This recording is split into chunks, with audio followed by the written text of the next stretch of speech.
आज हम जिस मूवी की बात करने वाले उसका नाम है डबल स्मार्ट। ये न्यूली रिलीज मूवी है जो 15 अगस्त 2024 को रिलीज हुई है। इसके पहले पार्ट का नाम था स्मार्ट शंकर और ये मूवी उसके आगे की कहानी को कंटिन्यू करेगी। जरूरी नहीं है कि आपने इस मूवी को समझने के लिए इसका पहला पार्ट देखा हो। अगर आपने इस मूवी का पहला पार्ट नहीं भी देखा है तो भी आपको इसे समझने में कोई कठिनाई नहीं होगी। इस मूवी का क्लैश सीधा स्त्री 2 और वेदा मूवी के साथ हुआ है। एक और खास चीज है इस मूवी में और वो है संजय दत्त का विलन का रोल होना। संजय दत्त ने बहुत अच्छी भूमिका निभाई है इस फिल्म में। जितना स्क्रीन टाइम हीरो को मिला है उतना ही विलन को भी। मैं आपको इसकी रेटिंग तो नहीं बता पाऊंगा क्योंकि इसकी रेटिंग अभी फ्लक्चुएट कर रही है। मूवी की लेंथ 2 घंटे 35 मिनट है। ये मूवी आपका अच्छा खासा टाइम खा जाएगी। आपका समय ना खर्च हो इसलिए तो मैं हूँ आपको इसकी कहानी शॉर्ट में समझा दूंगा, वो भी पूरी डिटेल के साथ। ज्यादा समय ना खराब करते हुए शुरू करते हैं हमारी वीडियो को। मूवी की शुरुआत में हमें पास्ट का समय दिखाया जाता है जब शंकर एक छोटा बच्चा था। वो अपनी माँ के लिए मजदूरी करके चूड़ियां लाता है क्योंकि उसकी माँ पोचम्मा का आज जन्मदिन था। शंकर की फैमिली में सिर्फ उसकी माँ थी। वो घर का इकलौता बेटा था जिसके पिता की किसी कारण से मौत हो चुकी थी। पोचम्मा दूसरों के घरों में काम करके अपने लिए 2 वक्त का खाने का इंतजाम करती थी और शंकर कभी कभार काम करके थोड़ा बहुत अपनी माँ का सहारा बन जाता था। पोचम्मा को शंकर का काम करना बिल्कुल पसंद नहीं होता। वो चाहती है कि शंकर पढ़ लिख कर कुछ बन जाए, लेकिन शंकर पढ़ाई में कमजोर था। एक दिन पोचम्मा शंकर से कहती है कि उसे राजा की तरह जीना है, जरूरी नहीं है कि राजा के पास डिग्री हो। अगले सीन में हमें बिग बुल नाम का एक माफिया डॉन दिखाया जाता है जिसका रोल संजय दत्त कर रहे हैं। बिग बुल जहां पर अपनी सारी गैंग और अपनी राइट हैंड बेंटली के साथ कुछ चाइनीज स्मगलर के पास आता है क्योंकि ये चाइनीज ड्रग्स का धंधा कर रहे हैं और इससे बिग बुल के ड्रग्स के धंधे में किल्लत आने लगी थी। बिग बुल उस चाइनीज आदमी मिस्टर वांग को कहता है कि वो यहाँ पर अपना धंधा चलाएगा और तुम लोग अपना बोरिया बिस्तरा लेकर चाइना वापस चले जाओ, पर वो भी इतनी आसानी से कहाँ मानने वाले थे।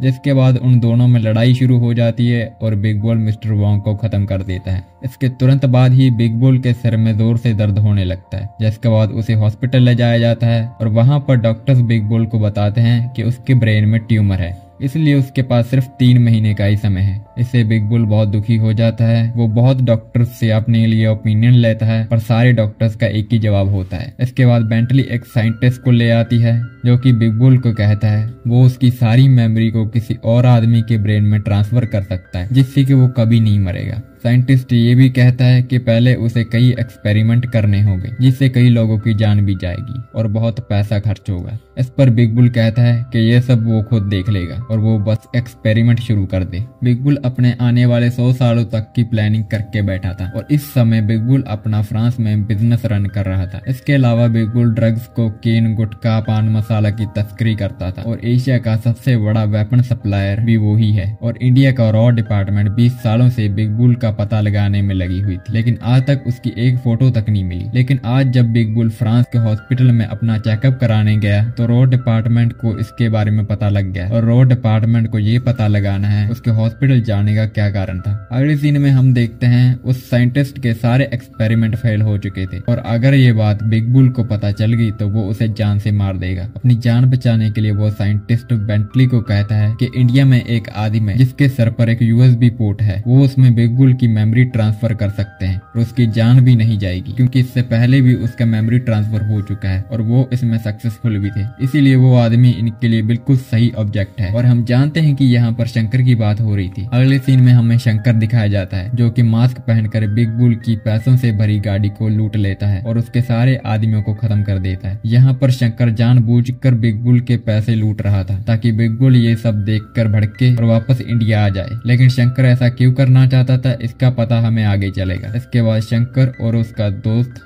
चाय की टपली पर बैठकर चाय पी रहे थे और ये दोनों एक साथ ऑटो भी चलाते थे। तभी इनकी ऑटो में जन्नत नाम की एक लड़की बैठ जाती है और पहली नजर में ही शंकर को इस लड़की से प्यार हो जाता है। जन्नत दिल्ली की रहने वाली थी और वो यहाँ हैदराबाद में पहली बार आई थी। शंकर और उसका दोस्त ऑटो चलाते वक्त जन्नत के बारे में बात कर रहे होते हैं, जैसे कि लड़के अक्सर किसी लड़की को देखकर आपस में बात करते हैं वैसे ये दोनों भी कर रहे थे और इनको लग रहा था कि जन्नत ईयरफोन लगाकर म्यूजिक सुन रही है, लेकिन ऑटो में जन्नत इनकी सारी बातें सुन लेती है, जिसके बाद जन्नत इन्हें बहुत कुछ सुनाकर चली जाती है। और जन्नत उसी घर में रहने आई थी जिसके घर के सामने शंकर का घर था। इस मूवी में कॉमेडी के लिए एक अमेज़न जंगल से आए आदिवासी का एंगल भी दिखाया गया है, जिसका नाम बोका होता है, पर इसका मूवी में कोई भी रोल नहीं है, इसीलिए हम इसके बारे में बात नहीं करेंगे। हम मेन कहानी पर ही कॉन्सेंट्रेट करेंगे। अगले सीन में हम देखते हैं कि बेंटली और वो साइंटिस्ट इंडिया आ चुके थे और वो एक क्लब में शंकर का इंतजार कर रहे थे, और वहीं पर जन्नत भी सिक्योरिटी इंचार्ज की जॉब कर रही थी।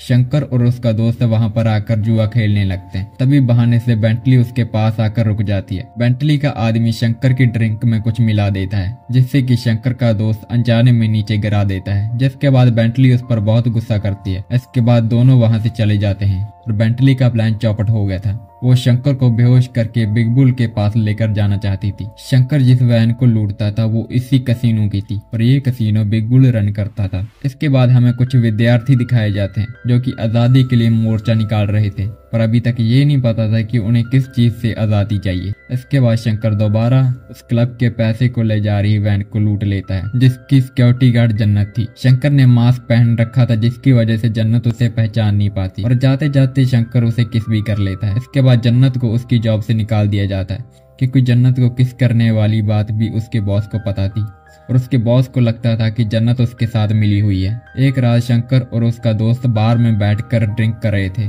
तभी वहां पर बेंटली आ जाती है अपने साथ 30-40 बंदों को लेकर, क्योंकि पहले शंकर को बेहोश करके पकड़ने की कोशिश की थी, जिसमें कि वो फेल हो गई थी, और अब वो दूसरे तरीके से शंकर को पकड़ना चाहती थी, जहां पर बेंटली के गुंडे शंकर पर अटैक कर देते हैं। लेकिन शंकर सारे गुंडों को खत्म कर देता है, लेकिन बेंटली को जाने देता है। बेंटली जाते जाते शंकर से कहती है कि वो उसे हर हाल में पकड़ कर रहेगी। अगले सीन में बेंटली बिग बॉल को कह रही होती है कि शंकर को पकड़ना बहुत मुश्किल है, इसके लिए उन्हें कोई दूसरा तरीका अपनाना होगा।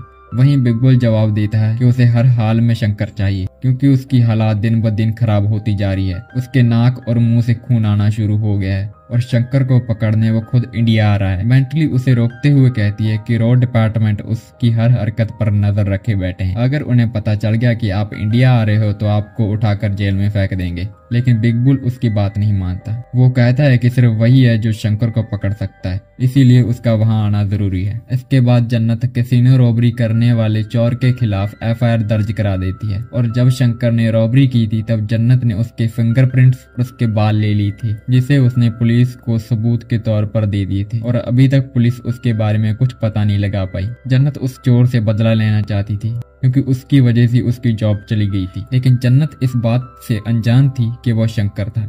वहां पर शंकर जन्नत को चोर बनकर कॉल करता है और उसे धमकी देता है कि अगर उसने FIR वापस नहीं ली तो वो उसे मार डालेगा। लेकिन ये सब शंकर सिर्फ जन्नत के करीब आने के लिए करता था, और शंकर की इन सारी हरकतों पर बेंटली के आदमी नजर गड़ाए बैठे थे।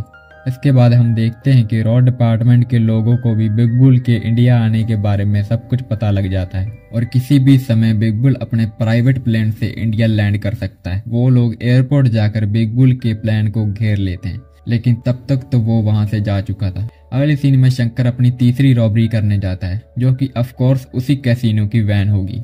लेकिन वहां पर शंकर को जन्नत दिखती है, जो कि चोरों के बेस में घूम रही थी। वो वैन पर एक ट्रैकर लगा देती है ताकि उसको पता चल जाए कि ये कैसीनो के पैसे आखिर कहाँ छिपाए जाते हैं, ताकि एक बार में ही वो कैसीनो का सारा पैसा चुरा कर यहाँ से 9-2-11 हो जाए। जन्नत उसी जगह पर छिपने जाती है जहाँ पर शंकर छिपा हुआ था, जहाँ पर शंकर जन्नत को अपना मास्क उतार कर अपना फेस दिखा देता है, और शंकर को पहले से ही पता था कि वो मास्क पहनी लड़की जन्नत है। अब ये दोनों मिलकर इस रॉबरी को अंजाम देते हैं, जिसके बाद दोनों मिलकर एक जगह पर अपना टाइम स्पेंड कर रहे होते हैं, क्योंकि अब जन्नत भी शंकर को चाहने लगी थी। जब ये दोनों एक दूसरे से बात कर रहे होते हैं तभी बेंटली आकर शंकर को पकड़ कर ले जाती है, और ये सब वो जन्नत के सर पर गन रख कर करती है। इसके बाद शंकर को लैब में ले आते हैं, जहाँ पर शंकर बिग बुल को देखकर आग बबूला हो जाता है। वो लोग उसे बेहोश कर बिग बुल की मेमोरी उसमें ट्रांसफर कर देते हैं। मेमोरी ट्रांसफर करने के बाद बिग बुल वहां से चला जाता है, लेकिन उसके जाते ही रोड डिपार्टमेंट वाले वहां पर आ जाते हैं। उन्हें कहीं से खबर मिल जाती है कि बिग बुल अपनी मेमोरी ट्रांसफर करने वाला है। वो लोग शंकर को वहां से ले जाते हैं असल में रॉड बैटमट वाले बिग बुल की मेमोरी ट्रांसफर के जरिए बिग बुल के सारे धंधे और उसके सारे प्लान्स के बारे में जानना चाहते थे। इसके जरिए वो बिग बुल को पकड़ना चाहते थे, लेकिन जब वो लोग शंकर को ले जा रहे थे तो रास्ते में बिग बुल उन्हें रोक लेता है। वहाँ पर आधे रो के लोगों को वो वहीं पर मार डालते हैं, लेकिन शंकर उनके हाथों से बचकर निकल जाता है। जहाँ पर एक और बात रिवील होती है, बिग बुल 20 साल पहले शंकर की माँ और पोचम्मा को जानता था, क्योंकि उसने पोचम्मा की माँ की हत्या की थी, क्योंकि पोचम्मा इनके घर पर नौकरानी थी। ये बात पोचम्मा किसी और को ना बता दे, इसीलिए बिग बुल ने पोचम्मा और शंकर को गोली मार दी थी। लेकिन उस वक्त शंकर बच गया था, जिसका बदला लेने के लिए शंकर आज तक उसका इंतजार कर रहा था। वो इसीलिए बिग बुल के कैसीनो वैन्स को लूटता था, ताकि बिग बुल वापस इंडिया आ जाए और उसे मारकर शंकर अपना बदला पूरा कर पाए। पर अभी बिग बुल का पलड़ा भारी था, इसीलिए शंकर वहां से भाग जाता है। इसी दौरान शंकर अपनी यादों में बिग बुल की यादें दिखने लगता है, यानी उसकी मेमोरी शंकर के ब्रेन में प्रोसेस होना शुरू हो गई थी। और अगर ऐसा चलता रहा तो 4 दिन में शंकर पूरी तरह से बिग बुल बन जाएगा। इसके बाद शंकर वापस अपने घर चला जाता है, जहाँ पर वो अपनी सारी कहानी जन्नत और अपने दोस्त को बताता है कि वो अभी तक क्यों बिग बुल का पैसा लूट रहा था। इसके बाद जन्नत रॉ डिपार्टमेंट के हेड स्वामी रामानंद को कॉल करती है और उन्हें बताती है कि शंकर उसके पास है। अगले सीन में थोड़ी देर के लिए शंकर पूरी तरीके से बिग बुल बन गया था। जन्नत का थप्पड़ खाते ही दोबारा उसका दिमाग जगह पर आ जाता है। इसके बाद इस मूवी का तीसरा सॉन्ग चल पड़ता है। इसी दौरान शंकर दोबारा बिग बुल बन जाता है और तभी वहाँ पर रॉ डिपार्टमेंट के लोग आकर शंकर को उठा कर ले जाते हैं। उसे अपनी कस्टडी में लेकर वो उससे पूछते हैं कि उसने अपनी मेमोरी ट्रांसफर क्यों करवाई। पर शंकर के दिमाग में बैठा बिग बुल कहता है कि उसे ब्रेन ट्यूमर है और उसके पास सिर्फ 3 महीने ही बाकी हैं और इसी कारण से उसने अपनी मेमोरी ट्रांसफर की है। इसी दौरान असली बिग बुल शंकर की गर्लफ्रेंड को अगवा कर लेता है, जहाँ पर एक राज खुलता है। बिग बुल को पता लग गया था कि जन्नत ईडी की एक अंडर कवर एजेंट है जो उसके धंधे और उसके ब्लैक मनी की जानकारी इकट्ठा कर रही थी। इसीलिए वो उसके क्लब में काम करती थी ताकि उसे उसके ब्लैक मनी के बारे में पता लग सके। वहीं दूसरी ओर शंकर दोबारा नॉर्मल हो जाता है और वो बिग बुल की यादों से उसके बैंक अकाउंट का पता लगाकर उसके बैंक अकाउंट का पासवर्ड चेंज कर देता है, जिसके बाद पासवर्ड चेंज होने का मैसेज बिग बुल के पास चला जाता है। जिसके बाद वो शंकर को कॉल करता है और उसे कहता है कि उसकी गर्लफ्रेंड उसके पास है, अगर वो उसकी सलामती चाहता है तो वो अकेला उसके दिए हुए एड्रेस पर आ जाए। जिसके बाद रॉ डिपार्टमेंट के लोगों के साथ शंकर वहां पर जाने के लिए रवाना हो जाता है और रास्ते में ही शंकर के ब्रेन में बिग बुल का ब्रेन एक्टिवेट हो जाता है। इसके बाद वो रॉ डिपार्टमेंट के लोगों को जख्मी कर बिग बुल के पास आ जाता है और बिग बुल को बताता है कि वो उसका ब्रेन है और उसे उस पर बिल्कुल भी यकीन नहीं होता। इसीलिए बिग बुल उसे अपने पर्सनल सवाल पूछता है जो कि सिर्फ वो ही जानता था। यहाँ पर हमें पता चलता है बिग बुल का प्लान कि आखिर क्यों वो और जीना चाहता है, और वो है कि वो नॉर्थ और साउथ इंडिया को अलग अलग बांटना चाहता है। उसका प्लान है कि पहले वो आम जनता को भड़काएगा, जिसके बाद वो धरने पर बैठ जाएगी और सरकार इतनी आसानी से उनकी बात तो नहीं मानेगी, इसीलिए फिर दंगे होने लगेंगे और उन दंगों के लिए हथियार वो खुद सप्लाई करेगा। ऐसे हालातों में सरकार का इंफ्रास्ट्रक्चर पूरी तरीके से हिल जाएगा और फिर वो अपने नार्कोटिक्स का धंधा जोरों से चलाएगा, जिसे साउथ इंडिया पर सिर्फ उसका राज चलेगा। वो अपना एक अलग नेशन बनाना चाहता है जहाँ पर सिर्फ उसके नियम और उसके कानून चलेंगे। शंकर उसके सारे सवालों का सही जवाब दे देता है, जिससे बिग बुल को उस पर विश्वास हो जाता है और वो अपने सारे अकाउंट्स का एक्सेस उसके नाम पर कर देना चाहता है। अगले सीन में दोनों मिलकर पार्टी कर रहे होते हैं। वहाँ से जन्नत शंकर को बेहोश कर बिग बुल के नाक के नीचे से लेकर चली जाती है। वो एक पुलिस स्टेशन पर रुक जाते हैं जहाँ पर रॉ के ऑफिसर वहाँ उन्हें लेने आ रहे होते हैं। उसी पुलिस स्टेशन पर एक पुलिस वाला एक औरत को पीट रहा होता है जिसका नाम पोचम्मा होता है, जिसे सुनकर शंकर का ब्रेन एक्टिवेट हो जाता है और वो उसी पुलिस ऑफिसर को पीटकर पोचम्मा को अपने साथ एक ढाबे पर ले आता है जहाँ उसे खाना खिलाता है। शंकर उसे अपनी माँ की नजर से देख रहा होता है। वो उस औरत को कहता है कि वो उसके पास ही रहे, जिससे कि वो अपनी माँ को भूल ना पाए। वो कहता है कि वो खुद को भूल सकता है लेकिन अपनी माँ को नहीं, और उसमें उसको उसकी माँ दिखती है। जिसके थोड़े समय बाद ही शंकर के दिमाग फिर से शॉर्ट सर्किट हो जाता है, जिससे वो वापस से बिग बुल बन जाता है। वो गाड़ी लेकर उसके अड्डे पर चला जाता है। तभी वो औरत पोचम्मा शंकर का पीछा करते करते उनके अड्डे तक पहुंच जाती है, जिसके बाद बेंटली उसे गन दिखाकर डराकर भगा देती है। और तभी वहाँ पर रॉ डिपार्टमेंट के लोग पहुंच जाते हैं। वहाँ पर बहुत गोली मारी होती है। इस बीच जन्नत बिग बुल का सारा पैसा आरबीआई के अकाउंट में ट्रांसफर कर देती है, जिसके बाद बेंटली उसे मारने की कोशिश करती है लेकिन खुद उसके हाथों से मारी जाती है। बेंटली की मौत से बिग बुल भड़क जाता है। वो शंकर को उसे मारने को भेज देता है और इस वक्त शंकर के ब्रेन में बिग बुल का ब्रेन एक्टिव था जिससे कि वो जन्नत पर गोली चलाने लगता है। जन्नत शंकर से बचने के लिए भागकर एक शिव मंदिर में आ जाती है। वहाँ पर शिव जी की महापूजा हो रही होती है। तभी रॉ का हेड वहाँ पर आ जाता है और शंकर को कहता है उसे मारने के लिए तुमने इतनी प्लानिंग की, उसे यहाँ तक लाया, लेकिन इतनी करीब आकर वो उसे बचा रहा है। और ये बात बिग बुल भी सुन लेता है और उसे पूछता है कि इस सब का क्या मतलब है। इसके बाद सारे राज खुलते हैं। दरअसल शंकर और रॉ डिपार्टमेंट आपस में मिलकर काम कर रहे थे ताकि बिग बुल को इंडिया वापस ला पाए। यहाँ तक कि उसके ब्रेन ट्यूमर वाली बात भी झूठ थी। ये शंकर और रॉ वालों की सारी प्लानिंग थी। उन्होंने बिग बुल के सारे स्कैन्स बदल दिए थे और हॉस्पिटल का डॉक्टर भी इस सब में शामिल था।